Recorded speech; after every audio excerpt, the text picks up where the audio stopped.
افغانستان میں دہشت گرد ٹھکانوں پر پاکستان نے جوابی کارروائی کی ہے۔ وزیر مملکت برائے داخلہ طلال چودھری کا کہنا ہے کہ اطلاعات کے مطابق 70 دہشت گردوں کو ہلاک کر دیا گیا۔ زیادہ تر ہلاک دہشت گرد پاکستانی تھے۔ 3 مختلف مقامات پر دہشت گردوں کے 60 ٹھکانوں کو نشانہ بنایا گیا۔ جیو نیوز کے پروگرام جیو پاکستان میں گفتگو کے دوران طلال چودھری نے کہا کہ افغانستان کی عبوری حکومت اپنا فرض نبھانا نہیں چاہتی۔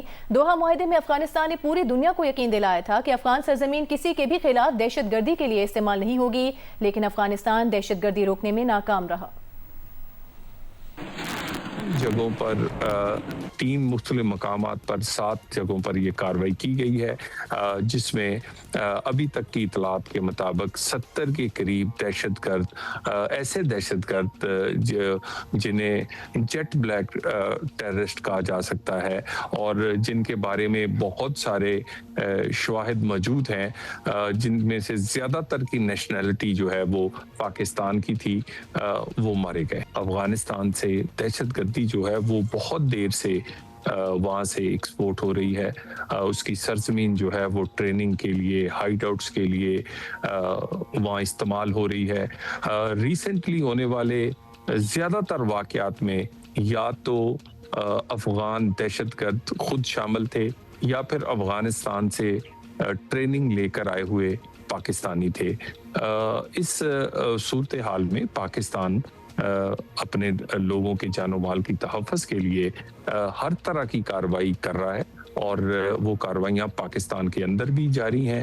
70,000 کے قریب IBOs کیے گئے ہیں، جس میں مختلف قسم کے لوگ گرفتار ہوئے ہیں، جس میں بہت سارے دہشت گرد ہلاک ہوئے ہیں۔ اسی طرح یہ کارروائی بھی اسی تناظر میں کی گئی ہے۔ سیکیورٹی ذرائع کا کہنا ہے کہ گزشتہ رات پاکستان کی جانب سے افغانستان میں انٹیلیجنس بیسڈ ایئر سٹرائکس کی گئیں۔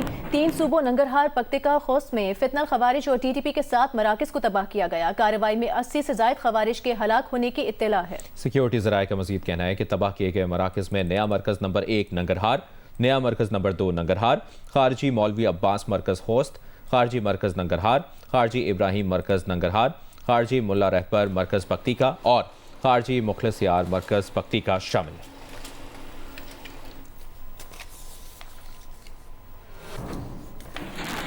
ایران کے وزیر خارجہ عباس عراقچی نے کہا ہے کہ امریکہ کے ساتھ سفارتی حل اب بھی دسترس میں ہے۔ ایک انٹرویو میں ان کا کہنا تھا کہ امریکی نمائندہ خصوصی سٹیو وٹکاف سے جنیوا میں جمعرات کو ملاقات ہو سکتی ہے۔ دوسری جانب امریکی میڈیا کی رپورٹ میں کہا گیا ہے کہ ایران نے جوہری تجاویز کا مسودہ بھیج دیا تو ایران امریکہ مذاکرات جمعے کو ہو سکتے ہیں۔ امریکی مذاکرات کا جنیوا میں ایران جوہری مذاکرات کے اگلے دور کے لیے تیار ہیں۔ جوہری معاہدے کی مفصل ایرانی تجاویز 48 گھنٹوں میں مل جائیں تو جمعے کو مذاکرات متوقع ہیں۔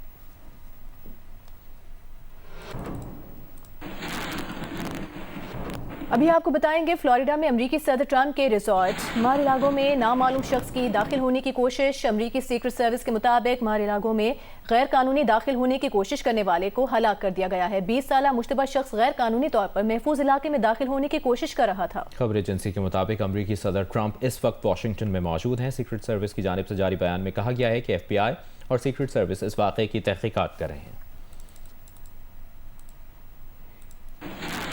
کراچی میں نارتھ ناظم آباد کی رہائشی عمارت کے 10ویں فلور پر فلیٹ میں گیس سلنڈر دھماکے سے 2 فلیٹ مکمل تباہ ہو گئے۔ واقعے میں 15 سالہ لڑکا جاں بحق جبکہ 4 افراد زخمی ہو گئے۔ عمارت کی لفٹ بھی گر گئی۔ آگ پر 4 فائر ٹینڈرز اور 2 سنارکل کی مدد سے قابو پایا گیا۔ تفصیل دیکھیے اس رپورٹ میں۔ کراچی کے علاقے نارتھ ناظم آباد بلاک ای کی 10 منزلہ رہائشی عمارت میں زوردار دھماکہ ہوا اور شدید آگ لگ گئی۔ دھماکے کی شدت اتنی زوردار تھی کہ آواز دور دور تک سنی گئی۔ واقعے کی اطلاع ملتے ہی SHO نارتھ ناظم آباد اور ریسکیو ٹیمیں موقع پر پہنچ گئیں۔ آگ پر 4 فائر ٹینڈرز اور 2 اسنارکلز کی مدد سے 2 گھنٹے کی جدوجہد کے بعد قابو پایا گیا۔ پولیس اور ریسکیو ٹیمیں 10ویں فلور پر پہنچی جہاں پر 2 فلیٹ مکمل تباہ ہو گئے تھے۔ متاثرہ فلیٹوں سے 15 سالہ لڑکے کی لاش اور 4 زخمیوں کو نکالا گیا۔ ڈپٹی کمشنر سینٹرل طاہا سلیم کے مطابق دھماکہ گیس سلنڈر سے پیش آیا اور دھماکے سے 2 فلیٹوں اور عمارت کی لفٹ کو نقصان پہنچا۔ ابھی فی الحال تو کارڈن آف کیا ہے اور ابھی ہم ویٹ کر رہے ہیں SBCA کا کہ وہ اپنے کیا ورڈکٹ دیتے ہیں۔ اس پہ ساری چیزیں ڈیپینڈ کریں گی اپنا نیکسٹ لایا عمل، کیونکہ یہ فلیٹس نئے بنے ہوئے ہیں تو امید ہے کہ اس کے اندر اسٹرینتھ ہوگی، لیکن ہم ابھی کچھ خود سے نہیں کہہ سکتے جب تک SBCA ہمیں کچھ نہ بتائے۔ SSP سینٹرل عمران خان نے بتایا کہ جاں بحق اور زخمی کا تعلق ایک ہی خاندان سے ہے۔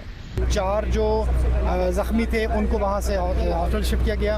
ایک نوجوان 15 سے 16 سال تقریباً ایج ہے، وہ اس کے جاں بحق ہونے کی اطلاع ہے، وہ موقع پہ جاں بحق ہو گئے۔ تو 2 گیس کے جو سلنڈر ہیں وہ بلاسٹ ہوئے اور اس وجہ سے وہاں پہ دھماکہ بھی ہوا اور آگ بھی لگی ہے۔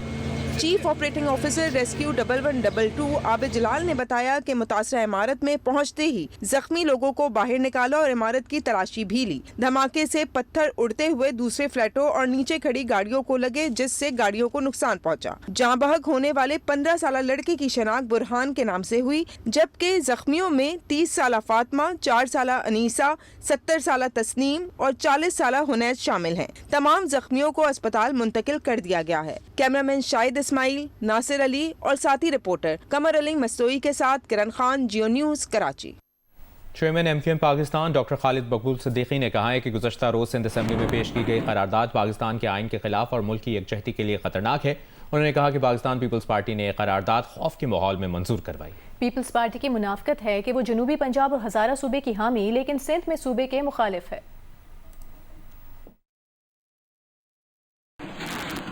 MQM مرکز بہادر آباد میں پریس کانفرنس کرتے ہوئے خالد مقبول صدیقی کا کہنا تھا کہ سندھ پورے پاکستان کا سب سے زیادہ کثیر اللسانی صوبہ ہے اور شہری علاقوں کے ساتھ گزشتہ 50 برسوں سے ناانصافی ہو رہی ہے۔ آئین کا آرٹیکل 239 نئے صوبوں کی تشکیل کی اجازت دیتا ہے، جبکہ آرٹیکل 140A کے تحت بلدیاتی اداروں کو اختیارات دینا لازم ہے۔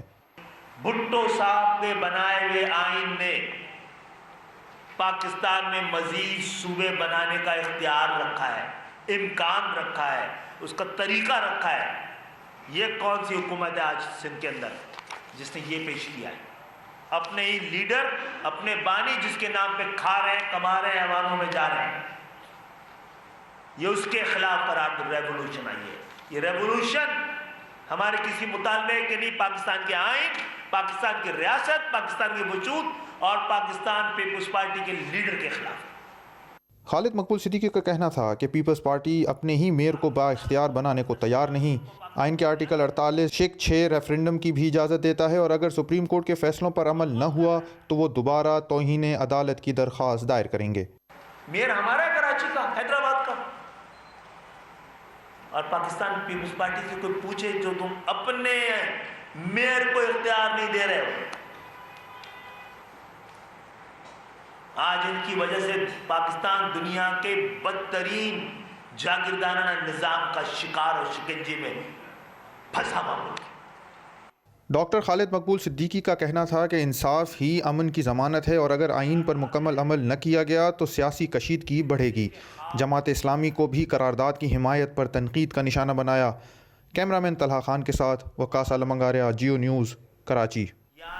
MQM پاکستان کی پریس کانفرنس پر رد عمل دیتے ہوئے سندھ کے سینئر وزیر شرجیل میمن نے کہا ہے کہ خالد مقبول اور مصطفیٰ کمال کی پریس کانفرنس ان کی کم علمی اور آئین سے ناواقفیت کی واضح علامت ہے۔ افسوس کی بات ہے کہ ان دونوں رہنماؤں نے آئین اور قانون کا سنجیدہ مطالعہ نہیں کیا۔ مطالعہ کرتے تو اس نوعیت کے غیر ذمہ دارانہ بیانات دینے سے گریز کرتے۔ شرجیل میمن نے کہا کہ خالد مقبول اور مصطفیٰ کمال دونوں وفاقی وزراء ہیں۔ وفاقی وزیر کی حیثیت سے اس طرح کے بیانات سے سوال پیدا ہوتا ہے کہ آیا یہ وفاقی حکومت کی پالیسی ہے؟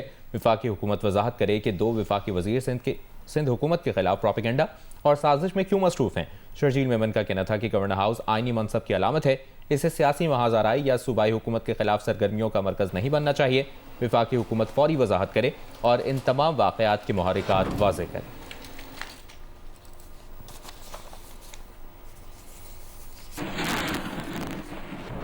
وزارت خزانہ نے کہا ہے کہ مجموعی بیرونی قرض اور واجبات 138 ارب ڈالر ہیں۔ پاکستان بیرونی قرضوں پر اوسطاً تقریباً 4% سود ادا کر رہا ہے۔